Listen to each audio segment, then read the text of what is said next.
when you go through things, everything that you choose to keep, you want it to be something that's joyful. But not everything sparks joy. What is that ideal life that you want to have at home? And we always want to choose joy.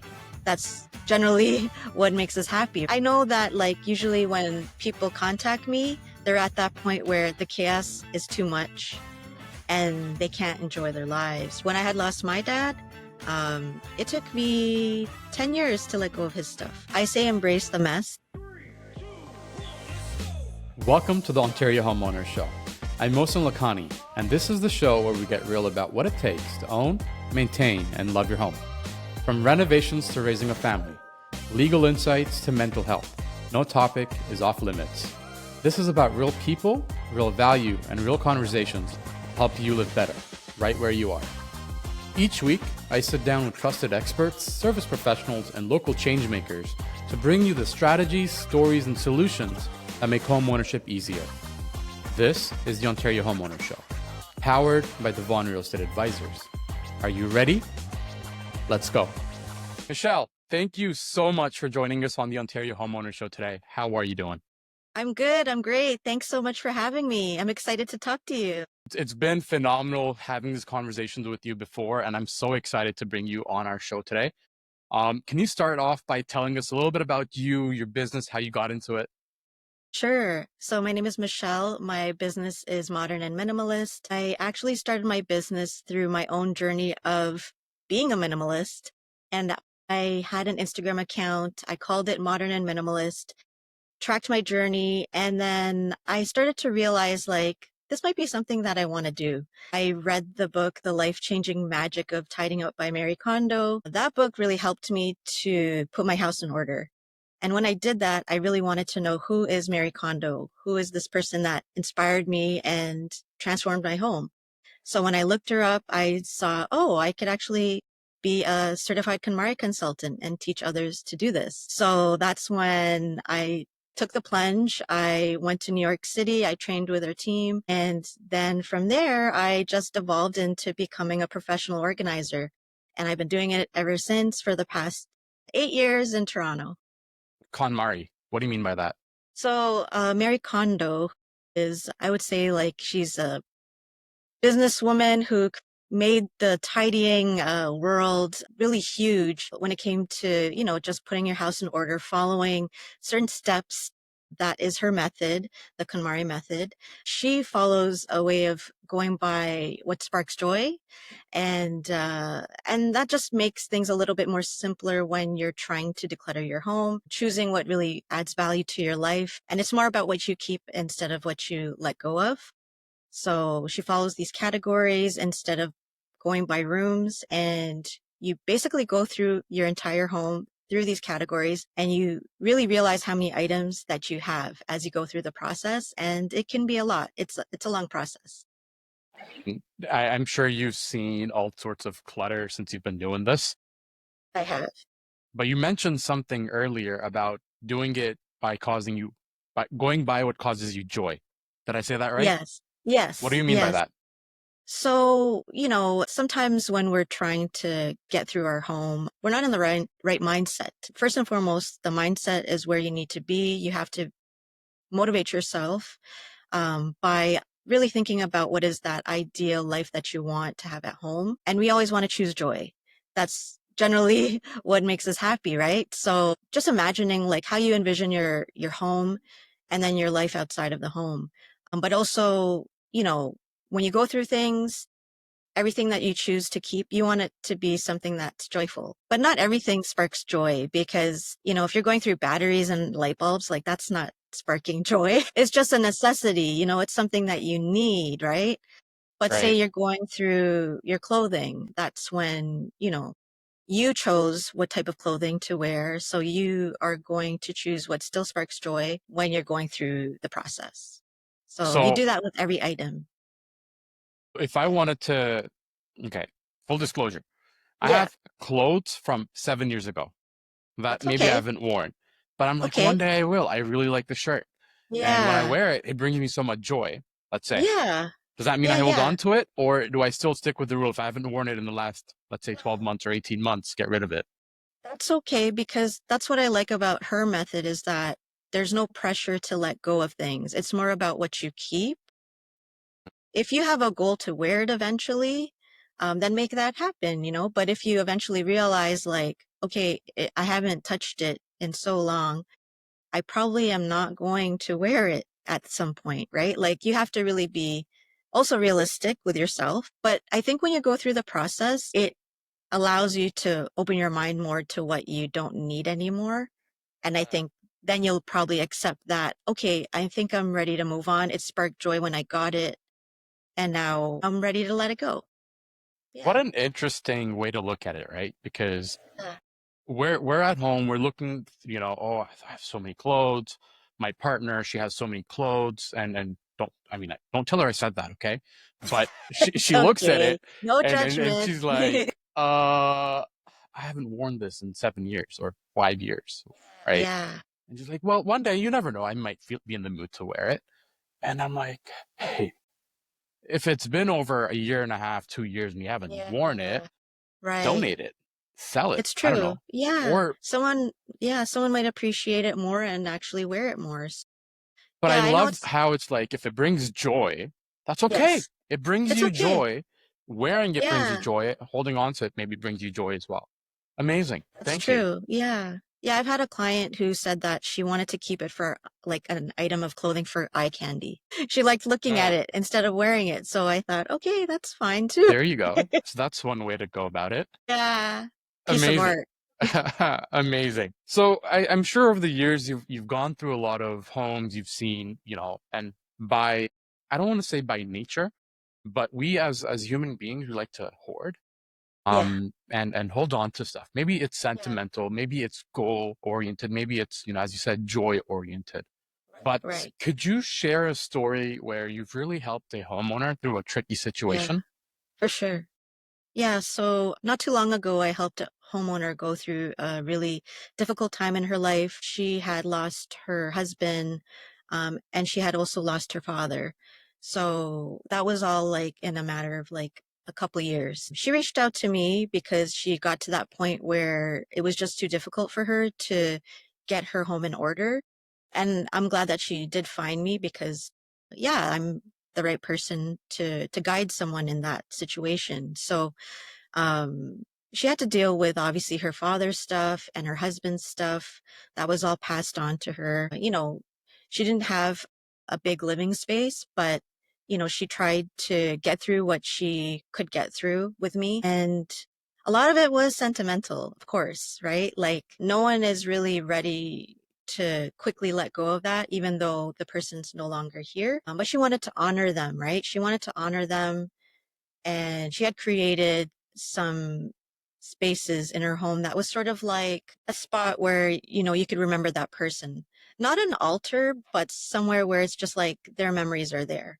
So yeah, I helped her to get through her space, get through their stuff, and then also her stuff, because she wasn't fully settled in this place where she was living. So it really helped her to choose things obviously that sparked joy, that made it easier for her. But I think also just having someone with you, to sort of push you to get through it is what helped to motivate you, and someone just to talk to, because it's not an easy thing to go through loss. And sometimes she just needed to let it out. So it was nice that I could be like a friend, and get to know her story and help her make that process a lot easier so she could finally feel good to be in her home. Amazing. Wow. Yeah. That's beautiful. Curious, Yeah. would somebody need your services or your support multiple times over a course of, let's say, a year or a couple of years? Well, Or I is it try just like my one and done? So some cases it is one and done because I really try to create a system for people that works, right? So they can maintain it and not have to go through it again. And if they do need more support, it's probably because they're still going through the process of getting through their home, and maybe, it might not get done as quickly as they can do it because they have their work. They have to find time to have me, because if I'm going to go through the decluttering process with someone, It's really like a one-on-one thing where I need that person there to make their decisions. I can't do that for somebody. And if they just purely want someone to organize for them, then that's when I can do it without them present and they can still go to work and do what they need to do. But yeah, sometimes it's one and done if the system works for them. And if the process is taking longer for them, then they might have me back. Some people just want like a refresh, like they want, someone to just come in and fix it again because maybe they're That would challenged. probably be me. That's Like okay. That's okay. you tell me, I'll spend an entire weekend going through my wardrobe and Yeah. I'm like, oh, I've got this here, I've got this here, Yeah. and not a week goes by and I'm like, It's okay. It's hard because like if you're not working, you'd rather be doing something else, right? Like you want to do something that is more fun, yeah. like whatever it is that you do outside of work life, and spending time with your loved ones, like, yeah, you want to do that. So I think when people have me come, it's just they realize they're stuck and then they need that someone to push. And then, Mm, yeah, and then once you get through it, then it frees up more time for yourself when you get mm. through the home. I think it's bringing a little bit of order to the chaos that's in our day-to-day lives, right? Of And course. that I think on its own is something that I know I want that order, but Yes. then it's also like, how long do I need to abide by this order? Maybe I'm okay with the chaos, right? Yeah, maybe, but I know that like usually when people contact me, they're at that point where the chaos is too much and they can't enjoy their lives, right? So, I agree because if I look back, every time I've done my wardrobe or yeah, organized my entire workplace, it yeah, always stems from a fact that I might be frustrated within a certain point of my life. And yes, I'm like, okay, you know what? yes, Okay, whatever. Let me yeah, get this done. I'm gonna get this right, done. And yes. immediately, like even going through that process, I'm Mm, like, aha, that's butterflies and good. roses, That's good. right? I mean, it's good that you've attempted it and that you've tried to do the process yourself, because it is hard to want to do it, Yeah, but you've seen the results after that. It's helped you 100%. for Amazing. sure. So tell me about who you like working with. Who's your ideal client? And at what point do you feel like Yeah. somebody should reach out to you? So obviously, I'd like to help everyone that needs help, but I've helped, working professionals who don't have time, families, usually with young children who also don't have time, people with other like disabilities, could be physical and mental. I've worked with a lot of people with ADHD. Some people don't know that they have it, but then I think they think they might have it. So, but yeah, it's just, people who have no time but also struggle mentally to just get through it. Yeah, my ideal client is really like anyone who is struggling and overwhelmed with their home. I've worked even with like single men. Some men don't think that they reach out, but they do. And they need help too, right? So I think, It sounds a little bit cliche, but I right? think we can all use sort of a feminine touch in our day-to-day lives. Yeah, And I yeah, and I feel for not to be sexist or anything of that of nature. It's course. it's just a Yeah, different feel. it It's is. It it's is. maybe call it motherly to an extent. Well, I mean, the majority of people that I know who do home organizing are female. And also, when I was doing the KonMari method, the other consultants were mostly female. There were men too, but it wasn't a Hmm. huge portion or population of it. But yeah, I think, yeah, it is sort of like a different touch, right? Like coming from maybe someone who is a mom like me, right? Right. But Amazing. yeah. Cool. So tell me a little bit about, I know you mentioned earlier that you help them create a system of maybe like a habit of sorts. How does that work? Well, sometimes people, when they tend to start the organizing process, they buy a whole bunch of stuff to help them get organized. Guilty. Yeah, and that's okay because you expect that that's what works, right? Like, here's something that I'm going to put something into, right? But sometimes those items don't always work, right? Could be that you also need to let go of stuff to free up space, but also just the way certain things are put into your home, like maybe the system that you have in place it's not functioning for your home. So I come in and I see how things are. I always tell people, like, keep it in its natural state. Don't try to tidy for me because I want to see how you live.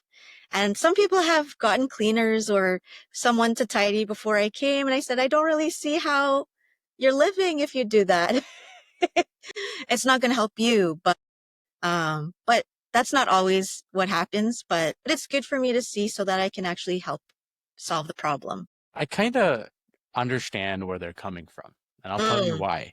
okay. If we've moved into a new place, we're gonna have the Yeah, cleaners come in and do a complete clean of the for like spick sure. and span, top to bottom clean of the For place. sure. For sure. Now, here's where it gets tricky. We might have spent $400, $500, and $600 on the Yeah. cleaner, right? And they might have Yeah. spent 4 to 6 hours, whatever that looks like, to make this place look really amazing.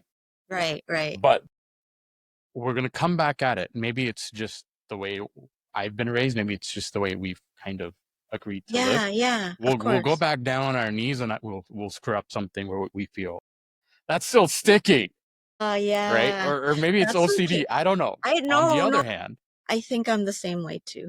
yeah, like on the other hand, the home's going to be completely clean, but Yes. then we're going to go at it an extra effort if we know Right. somebody's coming over. We're like, oh, scrub, Yeah. broom, Yeah. I get right? it. I get it. I So totally get it. I get where they're coming from. For Cool. sure. For sure. So would you be okay stepping into a dirty room Of course. And I as have. long as it's not filthy? I mean, I have seen that too because obviously, like, if people don't have their home in order, it's going to be harder to clean, right? So I try to get people to have less stuff on surfaces so that they can actually clean underneath, right? And yeah, and you'll feel better once you can get to it, right? Like I know people want to have a spot where they drop things off, which is a very common thing, right? You need a drop off spot, right? Like usually it's a counter space or, somewhere near the entryway. Sometimes it's the dining table. Some people do that too, like somewhere where there's a tabletop. That's your usual spot. I guess that's what people We're would gonna come in, normally, put our keys, yeah, letters, yeah. whatever And I mean, on it that needs spot. to it needs to live somewhere, that's for sure. But I guess once it starts becoming a bigger pile and accumulating more, then that's when then you can't clean underneath, right? So Right. then you have to figure out like where are those items gonna live. It's like they made their way into the home, but not fully where they're supposed to go, where they're supposed to On both. that note, Yeah. and this has been a life changer for me. We Good, ended up good. buying a robot vacuum, right? And we Wow. bought it because we're like, at least it's gonna go in and clean, or at least vacuum as much as it can Yeah, on a daily, consistent basis. for And the sure. first, second day, third day, we realized, oh, we can't have this here. We can't put this Oh, on the floor. We got to move this somewhere else or completely out of the way. that's how So it is, now right? we've had less sort of clutter Good. on the On the floor, floor, and we're just yeah. like, I did not know we had that much. It just looked like it's in its Yeah. place. Yeah. So Oh, so that's good. The robot forced you to move yeah, stuff it made me off the look at it from a floor. different angle, right? I Interesting. can't get in there to clean. So yeah, so you've experienced that not just like not on a tabletop, but On the on the countertops, but also floor. on the Yeah, floors. that's right. Yeah. So that's good. It came handy. Yeah, it did, 100%. I think I've probably stumbled upon some homes that have it too. And yeah, I didn't really see anything on the floor. Yeah, it forces you because It then what's going to does. happen is it's either going to get stuck behind it, or if let's say it's a lamp, right? Right, right. And if it's not set up properly, as we hadn't had it set up properly initially, I it see. tangled in the lamp cord, and I'm like, Okay. oh boy, okay, whatever. Yeah, And yeah, then we realize, oh, you know what? We just got to really not have stuff on the floor anymore. for sure. But that's a good Amazing. idea. That's a good tip too. So other than that, have you noticed any other patterns on how people's homes get cluttered? I mean, it's usually the high frequent areas, right? Like kitchen, bedroom. I mean, if you have kids, living spaces, Everywhere. it can be everywhere, really. Yeah, it gets like that. I always tell families, like, remember that your kids are small for so long and the items that they play with change. So it goes from like bigger items to much smaller items to digital. So I say embrace the mess because that's the fun times, right? Like Are you hearing this, everybody? Embrace the mess. from an organizer. From an organizer. I know. Embrace the mess. But I think it's just because I'm a mom, right? And I know that period of my life where I miss that. I miss watching my son playing in the living room and like, being there most of the time. And now he's in his bedroom playing games like on devices, right? So it changes, right? So that's why I say that. But obviously, like, you want to have ways to like tidy up the area so that you're not going crazy or whenever you entertain. What is something you feel more homeowners should understand about home organization, decluttering? Maybe a Yeah. misunderstanding or a myth that's Oh, fairly common. yeah. So I may have mentioned a little bit before about like buying more bins and organizing items and that sort of thing. Mm. I think a lot of people see stuff online on social media, like on Pinterest and Instagram, to see that, like, you know, a lot of content creators can make their place look a certain way. You don't fully see the home. It could just be a portion of the home, but I think like we get like really, inspired by the homes that we see and we want it to look exactly, or not exactly, but look like that. You're talking about the 20 pegboards, right? I don't know, but some people think they can use that. I mean, maybe just a couple are okay for the office or for like a shed or something, but Right. for your tools. But sometimes we think that, that stuff might work. The organizing items might work, or what we see online. It might not be perfect, but you can definitely create a sanctuary that you can call your own, that has order. Don't feel like you have to make it perfect.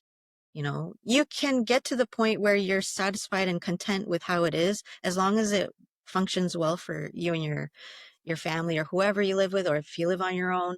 As long as you can function and not feel the heaviness of all the clutter anymore. Yeah, I think yeah, people have a lot of misconceptions because of what they see online. So try not to look into that too much, because Mm.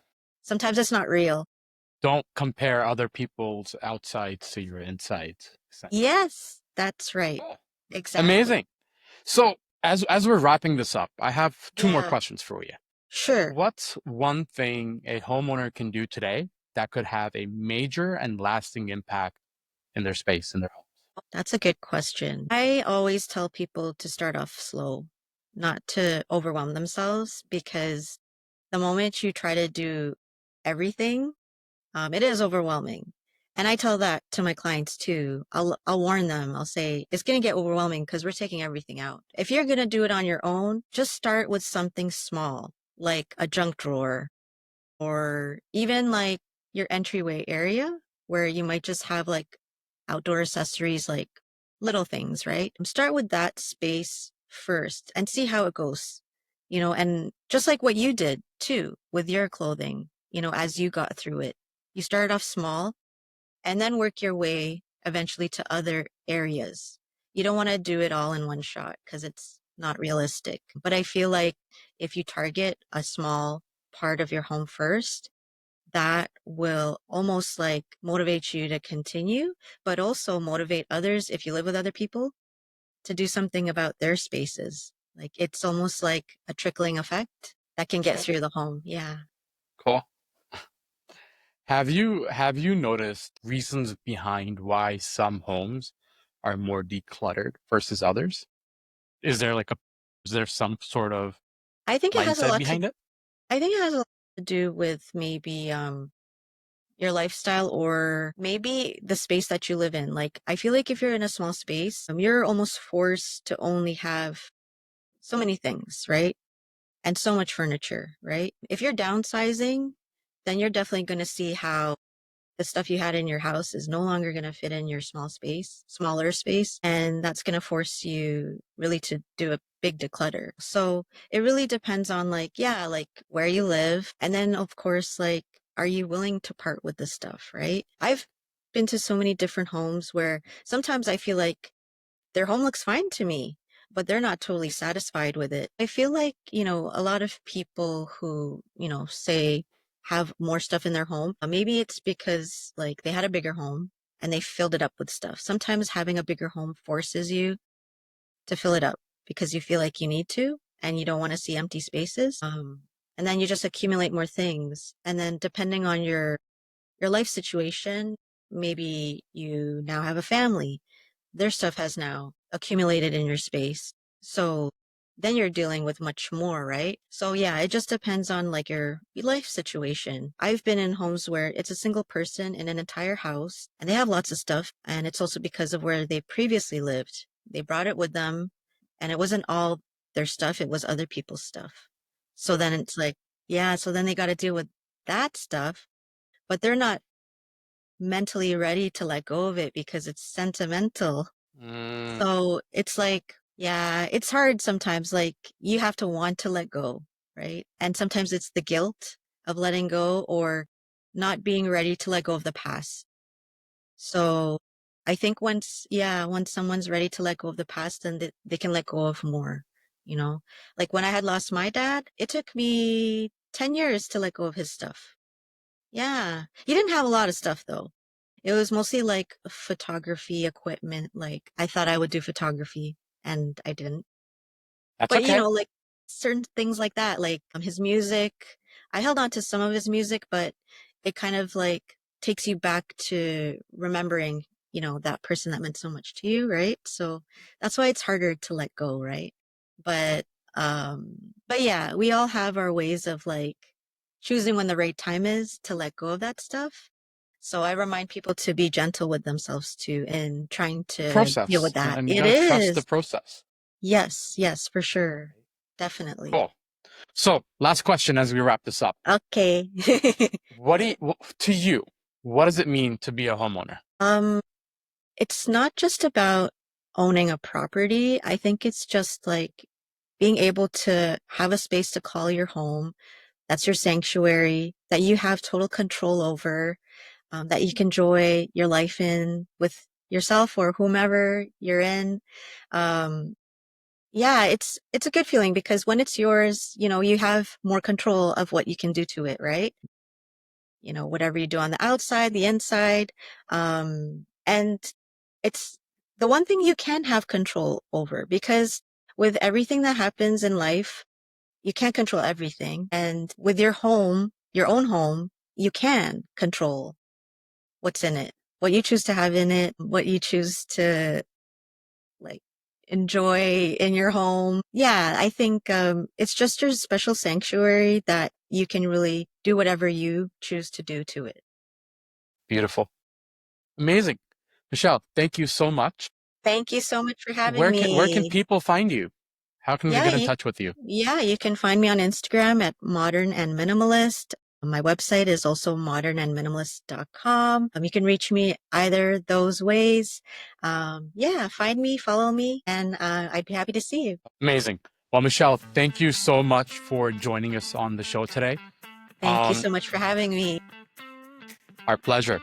Well, folks, that's a wrap on today's episode on the Ontario Homeowner Show. Now, I do not know what resonated with you the most, but here's what I hope you took away. The people we bring on the show are change makers.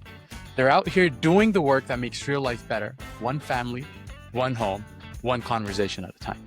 And if you like what you hear, and if you want more of this, go ahead and hit that subscribe button wherever you're listening. New episodes drop weekly. And if you want the highlights, tools, and guest takeaways straight to your inbox, go to ontariohomeownershow.ca and leave us your name and email. Thank you for listening. Until I see you next time, have a good one.